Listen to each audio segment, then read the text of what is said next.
وعلى آله وأصحابه ومن تبعه بإحسان إلى يوم القيامة. أما بعد, Alhamdulillah, bersyukur kita kepada Allah Subhanahu wa Ta'ala tentang nikmat-nikmat yang telah Allah berikan kepada kita semua, nikmat-nikmat yang begitu besar, nikmat-nikmat yang begitu banyak, nikmat-nikmat yang tidak mungkin ada pada diri kita, bahkan pada setiap makhluk, kecuali hanya Allah yang bisa memberikan nikmat-nikmat tersebut. Maka kita sebagai hamba Allah Subhanahu wa Ta'ala harus senantiasa bersyukur dengan terus bersungguh-sungguh beribadah kepada Allah Subhanahu wa Ta'ala agar Allah tetap memberikan nikmat-nikmat itu, bahkan Allah tambahkan nikmat tersebut. Karena sungguh celaka jika seandainya kita tidak bersyukur atas nikmat Allah, apalagi tidak sadar bahwa nikmat-nikmat ini adalah milik Allah Subhanahu wa Ta'ala. Terkadang sadarnya itu ketika nikmatnya berkurang, ketika nikmatnya masih ada, masih terasa, entah kenapa kesadaran itu hilang. Tapi hal ini tidak akan terjadi kepada orang yang imannya terus ditingkatkan. Artinya, cara meningkatkan keimanan seseorang itu banyak. Di antaranya yang paling mudah adalah zikir. Makanya zakat dengan syakarah itu dekat. Sebenarnya kalimat zakarah dengan syakarah itu apa bedanya? Bedanya apa kira-kira? Syakarah dengan zakarah. Beda dua huruf saja. Yang syakarah diawali huruf shin, yang zakarah diawali huruf za. Ya. Jadi ini rapat banget syakarah dengan zakarah. Kalau kita ingin bersyukur, zikir, jangan lupakan Allah. Dari mulai bangun tidur, kita itu sudah dianjurkan untuk berzikir. Kepada bangun tidur, Allahumma barik lana. Alhamdulillahilladzi at'amana ahyana. Alhamdulillahilladzi ahyana ba'dama amatana wa ilaihi nusyur. Ini saya bahas ini dulu ya, biar kita sama-sama bersyukur. Sebenarnya saya juga ingin mengingatkan diri saya pribadi. Karena orang bersyukur itu, saya selalu terngiang, orang bersyukur itu tidak akan mampu digoda oleh iblis. Ini iblis sendiri yang mengatakan dalam ayatnya, saya lupa kalau salah tolong benarkan ya. Kalau tidak salah seperti kata iblis, walan tajida aktsaruhum syakirin. Wahai Allah, Engkau boleh mengusirku, Engkau melaknatku, tapi aku akan menyatakan perang kepada anak Adam, akan menggoda mereka min baini aydihim wa min khalfihim wa an aymanihim wa an syama'ilihim. Akan aku goda mereka dari depan, dari belakang, dari kanan, dari kiri, dan engkau tidak akan dapati kebanyakan mereka bersyukur. Secara tidak langsung iblis akan senantiasa menggoda orang-orang yang tidak bersyukur. Kalau orangnya rajin bersyukur, berarti ini tidak akan didekati oleh iblis. Karena orang bersyukur ini hanya sadar nih. Kalau digoda, diajak maksiat, dia akan sadar. Ketika dia akan mengucapkan yang kotor, yang keluar ada istighfar. Bisa ini Allah. Kenapa mau saya gunakan untuk bermaksiat? Ketika dia akan mencuri karena dia bersyukur, ya seperti tadi syakara dan zakara, itu dekat sekali, bedanya cuma satu huruf. Ya. Dia akan senantiasa ingat ini semua milik Allah. Makanya iblis susah untuk menghadapi orang-orang bersyukur. Ya. Nah makanya jangan sampai kita lupa. Itu ya yang paling mudah itu berpikir. Ya. Tapi harus sadar dengan apa yang kita ucapkan dari zikir tersebut. Yang selanjutnya baca Quran. Di situ ada nasihat-nasihat apalagi dengan arti, dengan tafsir, dengan tadabbur ya. Kemudian yang selanjutnya ya sholat termasuk zikir sebenarnya. Dan zikir yang paling laku, yang paling yang paling mengena, yang paling berbekas itu biasanya adalah mendatangi majelis ilmu. Di situ kita akan senantiasa disadarkan. Setiap penceramah, setiap muasi atau yang memberi tausiah, itu biasanya yang diucapkan itu pasti pujian atas pujian kepada Allah atas syukur nikmat-nikmat yang telah Allah berikan kepada kita. Makanya pertama senantiasa saya ingatkan bersyukur kepada Allah Subhanahu wa taala. Karena dari syukur ini akan mudah untuk beribadah dan akan mudah juga untuk menjauhi godaan-godaan iblis. Karena banyak sekali yang harus kita syukuri sebenarnya. Dari ujung rambut sampai ujung kaki, itu semua adalah nikmat-nikmat dari Allah Subhanahu wa taala. Yang selanjutnya salawat dan salam harus senantiasa kita lantunkan, kita curahkan kepada pemimpin kita, teladan kita, orang yang akan memberi syafaat kepada kita, orang yang akan senantiasa peduli kepada kita sampai hari akhir, sampai dibangkitkan, sampai hari perhitungan. Itu hanya satu orang yang memikirkan kita, yaitu Muhammad sallallahu alaihi wasallam. Hari kiamat, setiap orang akan memikirkan amalannya masing-masing. Seorang ibu tidak akan lagi ingat dengan anaknya. Seorang anak tidak akan lagi ingat dengan orang tuanya ketika dibangkitkan nanti. Semuanya tertunduk. Ketika ditiup sangkakala yang kedua, dibangkitkan manusia, dikumpulkan, dibangkitkan dalam keadaan hufatan, uratan, gullan, dibangkitkan dalam keadaan nyeker, tidak memakai alas kaki, uratan, telanjang, tidak ada sehelai kain pun pada dirinya.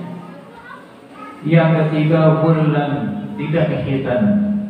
Mungkin sekarang kita mesti bangkitkan dalam keadaan seperti itu, malu dong. Hal seperti ini pernah disampaikan oleh Sayyidatuna Aisyah radhiyallahu anha. Ketika Rasulullah menyampaikan di sini, Siti Aisyah tersenyum. Dan Rasulullah mengatakan kepada istrinya tercinta tersebut, "Wahai Aisyah, hal saat itu bukan seperti yang kau pikir. Saat itu tidak seperti yang kau bayangkan. Kita dibangkitkan, atau logikanya kan, contoh kecil meskipun tidak akan sama jauh. Contoh kecil, kita sedang mandi, kemudian tiba-tiba datang Densus 88 ke rumah kita menggerebek. Disuruh keluar langsung, kalau enggak ditembak di situ. Kira-kira kita keluar atau enggak?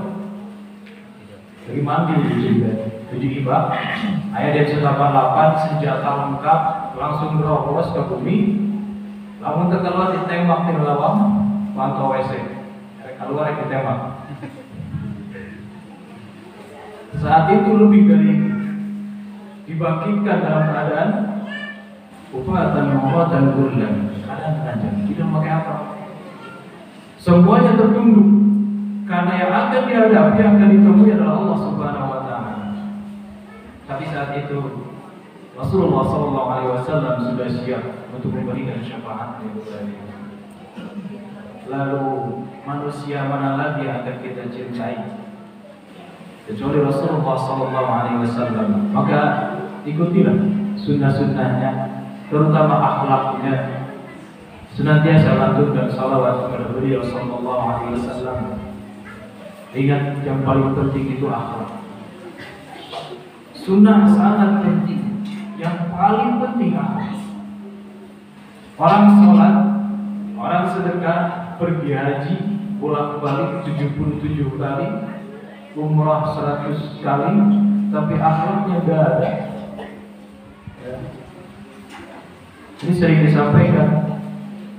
Hadis dari Nabi Sallallahu Alaihi Wasallam, Inna ma'bu'iftu utammima makarimal akhlaq. Innama itu akhlak, pengecualian, pengkhususan. Jadi Rasulullah Sallallahu Alaihi Wasallam diutus itu yang paling penting adalah menyempurnakan akhlak. Syariat sudah sering disampaikan kepada nabi-nabi, tapi akhlak Rasulullah SAW, wa innaka la'ala khuluqin 'azim. Sesungguhnya engkau berada di akhlak yang mulia. Maka di situ bahasanya azim, agung. Sudah bukan mulia lagi, di atas yang agung. Sudah tidak ada yang bisa membandingi akhlak Rasulullah SAW. Maka kita tiru orang yang paling bagus akhlaknya, terutama yang pemuda-pemuda yang masih membara semangatnya. Jangan gunakan bara api semangat kalian untuk melakukan hal-hal maksiat. Gunakan api semangat kalian untuk beribadah dari sekarang.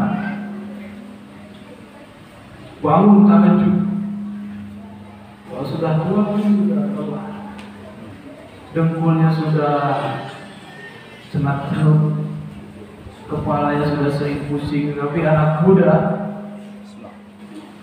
harus semangat. Kalau perlu bentuk tim tahajud, ramaikan ini masjid, santrinya bangun. Ya, salah satu perbuatan atau amalan Salahuddin Al-Ayyubi yang membebaskan Palestina itu, yang membuat dia bisa membebaskan Palestina, penyebabnya itu apa? Tidak pernah meninggalkan sholat tahajud. Karena di situ dibentuk oleh Allah karakter, semangat jihadnya. Jangan diartikan ekstrim ya kalau saya bicara jihad. Ya, karena saja tujuan kita adalah memerangi orang-orang yang memusuhi Islam, bukan memerangi orang kafir. Karena ada orang kafir yang harus kita lindungi. Hanya kafir ini. Saya takut nanti ada yang mau jihadis, apalagi cekotnya panjang. Wahabi. Saya kadang suka ketawa kalau dia di YouTube. Wahabi kalah oleh NU bersalah. Apa sih bedanya Wahabi sama NU sama Muhammadiyah sama Persis? Ya, jangan sampai lah kita diadu domba. Perbedaan buruk silahkan, tapi keyakinan jangan sampai kita berbeda-beda.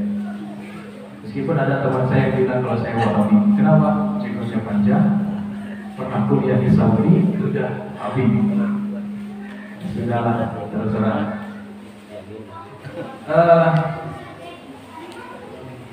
Sampai mana tadi?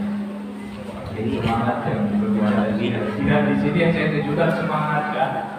Jihad itu kan berjuhdi, mengeluarkan segala upaya. Itu asli jihad itu berjuhdi, mengeluarkan segala upaya untuk beribadah kepada Allah, mengorbankan semuanya. Jadi pada ujungnya dia dihentikan perang ya, harta dan nyawanya sudah siap untuk dikorbankan. Karena ini anak-anak muda, ya, penerus Pak Haji sudah sepuh. Yang muda-muda ini, generasi berikutnya, terutama di pentas ini, harus ada yang meneruskan Pak Haji. Ya, harus ada. Harus apa namanya, untuk Mas Haji. Ayah bisnismen, ayah ulama, ayah umaro. Kalau persegi itu kan kokoh, kuat. Makanya jangan pernah berhenti menuntut ilmu, jangan pernah berhenti bersungguh-sungguh. Gunakan semangat kalian untuk beribadah kepada Allah Subhanahu Wa Taala. Jangan malas. Terutama yang santri. Saya selalu tekankan yang santri. Sekarang mungkin kalian merasa jadi santri tertekan, banyak peraturan, tapi justru itu yang membentuk kalian. Ya, bukan kebebasan. Karena sebenarnya nggak ada kebebasan sejati, kebebasan total itu nggak ada. Bebas itu ketika kita tidak mengganggu kebebasan orang lain, situlah akhlak. Silakan bebas, tapi jangan mengganggu kebebasan orang lain. Apalagi kebebasannya melampaui syariat Allah Subhanahu Wa Taala. Kebebasan yang sesungguhnya adalah ketika engkau benar-benar menghamba kepada Allah Subhanahu Wa Taala. Itu kebebasan sejati. Kemerdekaan yang sesungguhnya ketika engkau merdeka dari godaan iblis, laknatullah alaihi. Itu kebebasan yang sesungguhnya. Ya. Bukan bebas terserah saya dong. Mau main game, mau sholatnya sendirian, mau nggak puasa Ramadan, terserah saya. Justru dia sedang diperbudak oleh hawa nafsu. Ini untuk anak-anak muda. Ya, jangan sia-siakan demi Allah. Jangan disia-siakan. Anda tihang-tihang berikutnya di pentas ini, anak muda. Kalau tihang barunya saja sudah rusak, sudah karatan, nanti yang sudah sepuh, sudah mau ampuh, gimana yang sudah mau ditegakkan? Kalau dari sekarang sudah hancur. Ya, saya tidak membebani, tidak menekan, tapi ini tugas semuanya. Rasulullah SAW akan senantiasa menunggu kita. Kalau kita senantiasa mengikuti sunnahnya, apalagi akhlaknya. Tapi kalau kita sia-siakan umur kita untuk tidak belajar akhlak, belajar sunnahnya, bagaimana nanti kita bertemu dengan Rasulullah kemudian ingin diberi syafaat? Kautsar misalnya, pembahasan beberapa bulan sebelumnya, itu tidak semua bisa menikmati tenaga kautsar. Ada orang-orang yang tidak akan menikmati itu, di antaranya ahli bid'ah. Dan karena itu terus bangkitkan akhlak dan semangat untuk beribadah. Yang penting kompak. Kekompakan anak muda itu harus kekompakan dalam kebenaran ya. Apalagi laki-laki. Kalau laki-laki itu saya suka kekompakannya. Tapi kadang kompaknya ke kiri gitu ya. Ke kiri, harusnya ke kanan. Ya. Itu laki-laki. Karena akhlak ini sangat penting. Akhlak itu ciri ya. Dalam sebuah riwayat disebutkan kalau engkau ingin mengetahui kadar ukuran agama seseorang, lihat akhlaknya. Sebagaimana pembahasan kita untuk saat ini, ya ini sebenarnya pengucapan sedikit karena sebelumnya sudah selesai tentang pembahasan kita di surat apa? Al-Maun. Al-Maun. Al-Maun. Ya. Tapi kita murojaah, bukan murojaah menyimpulkan, sekaligus murojaah. Di Al-Ma'un ini diawali dengan pertanyaan, Ara'aital ladzi yukadzibu bid-din. Wahai Muhammad, pernah enggak kamu lihat orang yang mendustakan agama? Allah bertanya kepada Nabi Muhammad. Bukan berarti Allah tidak tahu. Ya. Ini ingin memberitahu sesungguhnya orang yang mendustakan agama. Bahkan di dalam tafsir yang lain menyebutkan bahwa ini pertanyaan yang menunjukkan keanehan. Kok ada orang yang mendustakan agama? Ya, mungkin kalau kita ditanya siapa sih orang yang mendustakan agama? Ya orang Kristen gitu, ateis, Hindu, Buddha, Israel. Itu bukan mendustakan agama lagi, mendustakan kemanusiaan juga. Pokoknya orang-orang yang tidak percaya dengan agama Islam itu mendustakan agama. Tapi di sini tidak seperti itu. Itu sudah jelas penolakan, kekufuran. Tapi di sini juga takdzib. Ya. Makanya dalam salah satu tafsirnya bahwa Al-Ma'un ini sesungguhnya ditujukan kepada orang-orang munafik. Makanya di ayat ini ada pembahasan tentang riya. Orang munafik dia memunculkan Islamnya, tapi di hatinya takdzib, mendustakan. Lalu sifatnya seperti apa? Ara'aital ladzi yukadzibu bid-din fadzalika alladzi yad'un yatim. Orang yang menghadik anak yatim, wala yahuddu 'ala ta'amil miskin, dan tidak mengajak untuk memberi makan fakir miskin. Ini masalah keyakinan atau kemanusiaan? Kemanusiaan. Kemanusiaan. Apa hubungannya agama dengan kemanusiaan?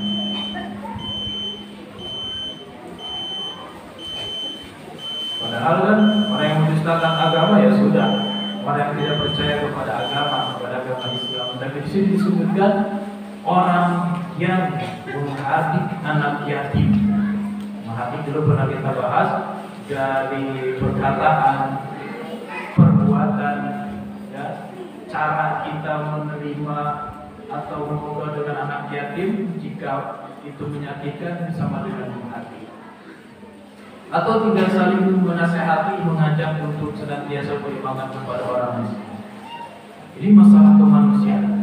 Kenapa disambungkan dengan keyakinan? Karena hati, qalbu, jantung. Qalbu ini kalau benar imannya, pasti perbuatannya akan benar. Tapi kalau tidak benar imannya, hanya di lisan saja, pasti keluarnya akan salah. Ya, sesuai dengan hadis Nabi SAW tentang al-mudghah. Ya, idza saluhat saluha al-jasadu kulluh, idza fasada fasada al-jasadu kulluh. Ala wa huwa qalb wa hiya al-qalb. Kalau bagus qalbunya ini, maka seluruh jasadnya, badannya, perbuatannya bagus.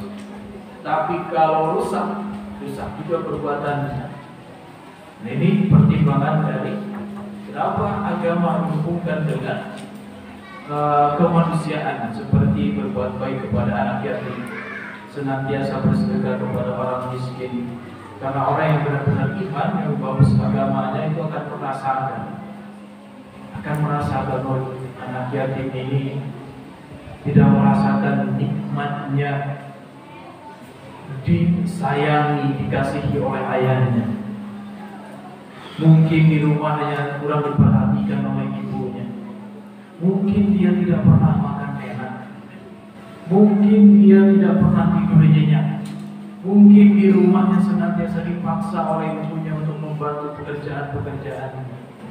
Itu orang yang beriman akan ke situ pikirnya. Tapi kan biasanya anak yatim itu ngeselin, ya, kadang bikin marah. Ya, namanya juga anak-anak. Kalau tidak bikin marah bukan anak, namanya orang dewasa. Makanya kalau ada orang dewasa tapi masih tetap bikin marah, berarti dia kekanak-kanakan. Harus belajar dewasa. Yaitu ujian. Bagaimana kita benar-benar melaksanakan atau merasa teringatkan dengan surah Al-Ma'arij. Jangan sampai terpancing. Ya, semakin bagus imannya, semakin bagus agamanya, dia akan semakin bagus menghadapi anak yatim, memperhatikan anak yatim. Dan banyak sekali dari dalil pahala untuk orang-orang yang senantiasa bertanggung jawab, ya, kafir, senantiasa menghidupi anak yatim. Begitu juga orang miskin. Orang miskin itu tidak perlu kita menunggu ada orang yang minta. Ya. Nah, di surah Al-Ma'arij itu disebutkan apa Al-Ma'arij. Ayatnya seperti ini. Alladzina hum yusaddiqun. Alladzina hum bi amwalihim. Apa tulisannya? Walladzina hum hakum makrus. Awalnya itu illal musallin alladzina hum ala salatihim daimun walladzina hum fi amwalihim Hakum maklum. Walladzina hum fi amwalihim hakum maklum. Jadi orang-orang yang bagus imannya itu sadar tetangganya belum makan nih, kayaknya dia belum makan. Lisa'ili wal mahrum, bagi orang-orang yang minta secara langsung atau orang-orang yang menahan dirinya karena dia tidak ingin menjatuhkan harga dirinya, dia tidak mau minta-minta, lebih baik dia sabar dengan kepedihannya. Orang-orang kaya, orang-orang mampu harus peka menghadapi orang seperti ini. Jangan nunggu kayaknya dia mampu. Ya, lihat kalau banyak ucap dari belum makan, tapi jangan belum makan ya, makan yuk, harus pakai adab. Ya, makanya ini pentingnya akhlak. Misalnya orang kayaknya lemes banget nih, pura-pura aja. Ini pura-pura yang bagus. Misalnya, di sana ada martabak baru buka, nyobain yuk. Saya lapar nih. Padahal niatnya buat bantu dia kalau ini rumah. Karena tadi al-mahrum yang tidak ingin menjatuhkan harga diri, dia rela menahan diri. Ini harus pekaan. Ini orang-orang yang bagus agamanya pasti akan diberikan kepekaan seperti ini. Ya, karena ada dua orang yang miskin itu as-sa'il yang meminta, wal mahrum dia tidak mau meminta. Mahrum itu kan mengharamkan. Ya, dia menahan diri untuk tidak melakukan hal tersebut. Jadi kita harus peka. Dan ini hubungannya dengan nanti sholat. Makanya setelahnya fawailul lil musallin alladzina hum an sholatihim sahun. Sahun ini disebutkan lupa. Kalau lupa biasa itu nasya yansa. Tapi kalau sahun dia tidak tahu tujuan yang sebenarnya. Sholat itu untuk apa? Dia tidak tahu. Kalau lupa nasya, ya lupa karena tidak ingat. Tapi kalau sahur dia kerjakan, tapi dia tidak tahu hikmahnya sholat itu apa. Ya. Bahkan dia tidak mengerti lapan-lapan sholat. Bahkan dia tidak mengerti siapa yang di hadapannya ketika dia sholat. Nah, dari sini timbul nanti. Kalau sholatnya sudah tidak benar, selanjutnya semua pekerjaan-pekerjaannya itu riya. Alladzina hum yura'un. Riya. Meskipun dia memberikan sedekah kepada anak yatim, memberi makan fakir miskin, tapi semua itu bukan dia lakukan untuk Allah, tapi untuk ingin dipuji. Riya, sum'ah, ujub. Membanggakan diri, merasa diri. Ini akan menghancurkan. Yang paling bahaya adalah yang terakhir, wa yamna'unal ma'un. Karena dia merasa ujub Ketika ada orang lain yang berbuat baik, dia akan menyepelekan orang tersebut. Bahkan dia akan melarang orang itu untuk berbuat baik. Yang lebih parah, akan menghalang-halangi jalan orang yang ingin berbuat baik. Ini bahaya sekali. Ya, mungkin di awal saya disebutkan orang yang mendustakan agama, orang yang tidak mau mengeluarkan hartanya. Pada intinya seperti ini, yang tidak peka terhadap lingkungannya, orang-orang miskin, orang-orang fakir, anak-anak yatim. Tapi pada dasarnya kembali kepada sholat ini. Di dalam riwayat juga disebutkan, jika bagus sholatnya, maka bagus amalan-amalannya. Tapi jika buruk, maka buruk amalan-amalannya. Maka dia khusyuk ketika sholat. Pelajari dengan betul lafaz-lafaz sholat. Jangan hanya sekedar ruku, sekedar ibadah, sekedar sujud, ya, tapi tidak paham dengan apa yang dibaca. Sahih dia, apalagi udah tidak tahu isi sholatnya, nggak tahu juga jumlah rakaatnya udah berapa. Ini keterlaluan. Ini dalam riwayat disebutkan setan tertawa lihat orang sholat seperti ini. Ya, kita tertawa karena setan. Nah, makanya perbaiki sholat kita. Kalau sholat kita sudah bagus, sudah khusyuk, Allah nanti akan mengurus hati kita. Kepekaan kita akan disensitifkan lagi untuk senantiasa merasakan apa yang dibutuhkan oleh orang lain. Ketika sudah merasakan apa yang dibutuhkan oleh orang lain, tidak akan pernah bakhil, tidak akan pernah kehilangan ketika mengeluarkan harta. Justru dia bahagia karena Allah sedang men-setting, mengatur hatinya untuk ikhlas dan sholatnya untuk Allah, kemudian amalannya juga untuk Allah Subhanahu wa Ta'ala. Tidak akan ada yang namanya dia sum'ah, ujub, apalagi menahan orang lain untuk berbuat baik. Dia akan terus berbuat baik dan akan terus mengajak orang lain untuk berbuat baik. Tanggung jawab terhadap anak yatim, memberi makan. Itu saja mungkin yang bisa saya sampaikan pada malam hari ini.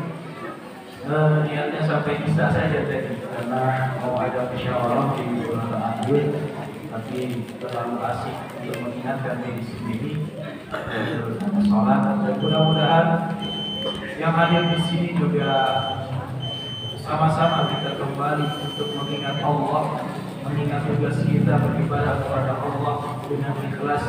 Ibadah bukan hanya kepada Allah saja, meskipun tujuannya satu, yaitu Allah. Karena haqqu minallah harus ditegakkan, wa haqqu minan nas harus disebarkan agar sempurna pahalanya di hadapan Allah Subhanahu wa Ta'ala. Bila ada salahnya saya mohon maaf. Astagfirullah li wa lakum. Apabila ada benarnya maka pasti itu dari Allah Subhanahu wa Ta'ala saja. Karena Allah Al-Haq, Allah yang Maha benar, dari Allah ada kebenaran. Kita memohon kepada Allah agar Allah senantiasa memberikan, menetapkan kita pada jalan kebenaran tersebut. Amin ya rabbal alamin. Mudah-mudahan berkumpulnya kita di sini Allah kumpulkan kembali kita di surga Firdaus bersama Rasulullah sallallahu alaihi wasallam. Amin ya rabbal alamin.